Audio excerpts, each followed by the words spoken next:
प्रश्न है, सिद्ध कीजिए कि विद्युत क्षेत्र के समांतर पृष्ठ से गुजरने वाला विद्युत फ्लक्स शून्य होता है। एक छोटा सा क्वेश्चन है, कभी कभी आ जाता 3 नंबर या 2 नंबर में आया। ठीक है, तो समांतर या लंबवत भी आ सकता है।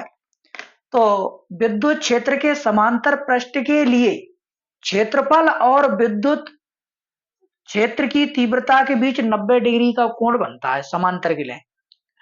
अगर इसमें लंबवत आ जाए तो इसमें क्या होता है 0 डिग्री। वैसे तो कोण 90 डिग्री लंबवत के लिए बनता है, लेकिन ये क्षेत्र के समांतर बनाया जा रहा है। क्षेत्र के समांतर क्या हो जाता है 90 डिग्री को हो जाता है, और लंबवत के लिए कितना हो जाता है 0 डिग्री। तो इसमें समांतर की बात कर रहे हैं। ठीक, तो विद्युत फ्लक्स का सूत्र होता है विद्युत फ्लक्स फाई बराबर डबल समाकलन S E dot D S, dot गुणा हो जाएगा तो डबल समाकलन S E D S cos theta. Theta का मान कितना होगा 90, तो एस ई डी एस कोस 90। कोस 90 का मान कितना हो तो 0, डी एस यानी 0, 0 गुणा पूरी संख्या हम करें 0। ठीक है, तो विद्युत फ्लक्स क्या होता है शून्य होता है।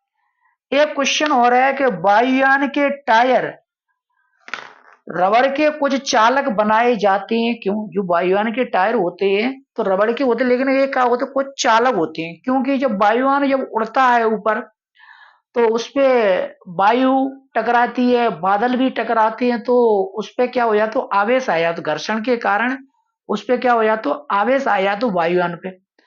अगर ये टायर वायुयान के टायर कुचालक हुए तो हवाई जहाज का आवेश हवाई जहाज पर ही रहेगा, वो पृथ्वी पर नहीं आ पाएगा। यानी हवाई जहाज में ज्यादा आवेश उत्पन्न होने के कारण उसमें क्या लग जाएगी आग लग जाएगी। तो जब टायर सुचालक होंगे कुछ, तो जब हवाई जहाज उतरेगा तो आवेश किस में चला जाएगा पृथ्वी में चला जाएगा, तो हवाई जहाज क्या हो जाता है जलने से बच जाता है।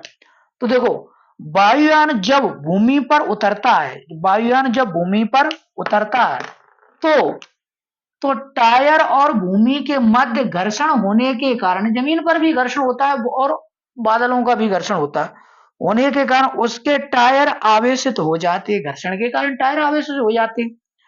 टायरों के चालक बनाए जाने के कारण आवेश टायर में ना रहकर भूमि में चला जाता है। ठीक है, तो जब हवाई जहाज धरती पर उतरता है तो भी भूमि और टायरों के बीच में क्या होता है घर्षण, घर्षण के कारण क्या हुआ आवेश आ जाओ।